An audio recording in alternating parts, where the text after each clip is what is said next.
रे बा विठ्ठला का न भेटी मला. गेलो तुळशी मंजिरा घ्याया, तेथे न तू गवला राया. गेलो राऊळी शोधाया, शोध व्यर्थ गेला वाया. चंद्रभागे काठी तू न सापडेना, तुझ्या विना मन शांत होईना. शोध घेतला अंथी नाही तू भेटला. पाषाण म्हणे का शोधसी इथे तिथे, चित्ती तुझ्याच विठ्ठल वसे. तर रामकृष्ण हरी सर्वांना. सगळेजण स्क्रीनवर पाहतच असाल की मी इथे छान साबुदाणा वडा तयार केला आहे. तर ह्याची रेसिपी मी सांगते. मी रात्रभर साबुदाणा छान भिजत ठेवला होता, तो घेतला. मग इथे बारीक वाटलेली मिरची मी यामध्ये ॲड करते आणि त्यावर मी 1 ते 2 चमचा मी जिरे ॲड करते इथे.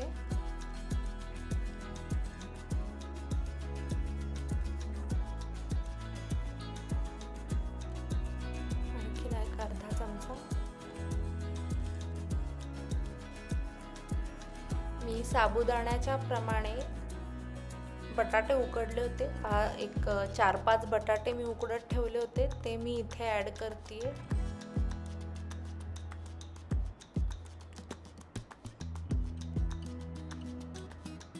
यामध्ये शेंगदाण्याचा कूट सुद्धा.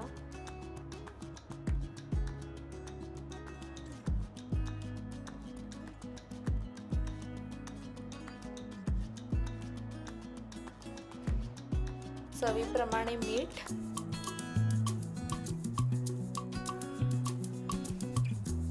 मी मगाशी जी कविता केली होती ती मी इंटरनेटवरून घेतली होती. खूप सुंदर होती, म्हटलं ऐकवावं.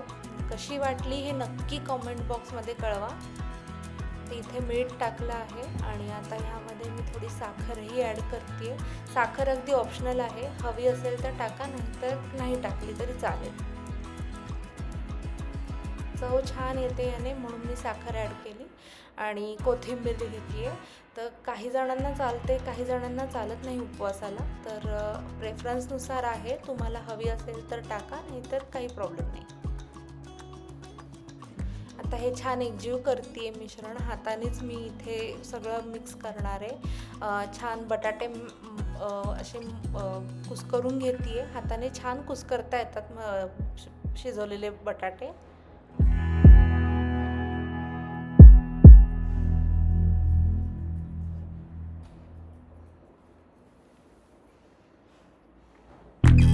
इथे छान आपला ते मिश्रण तयार झालेलं आहे, बघू शकता.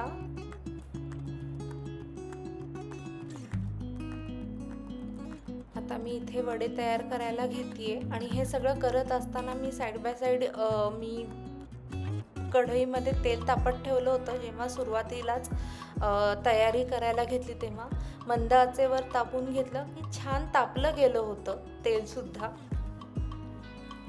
इथपर्यंत आलाच आहात तर माझ्या इंस्टाग्राम आणि फेसबुक अकाउंटला जाऊन नक्की फॉलो करा. तिथेही छान छान व्हिडिओज, शॉर्ट रील्स तुम्हाला बघायला मिळतील रेसिपीजच्या. लिंक मी बायोमध्ये देते आहे आणि शिवाय स्क्रीनवरही दिसेल. इथे मी छान वडा तळून घेते.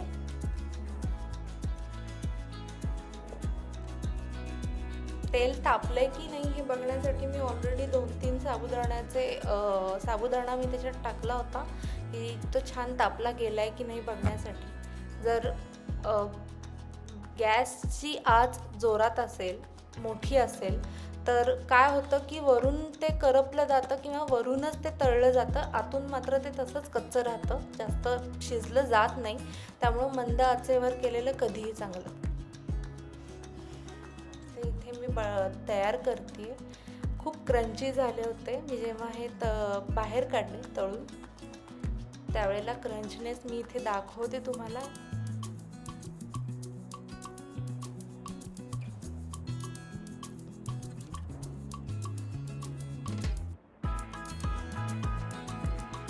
हे बघा, आवाजावरूनच कळतं त्याचा क्रंचनेस.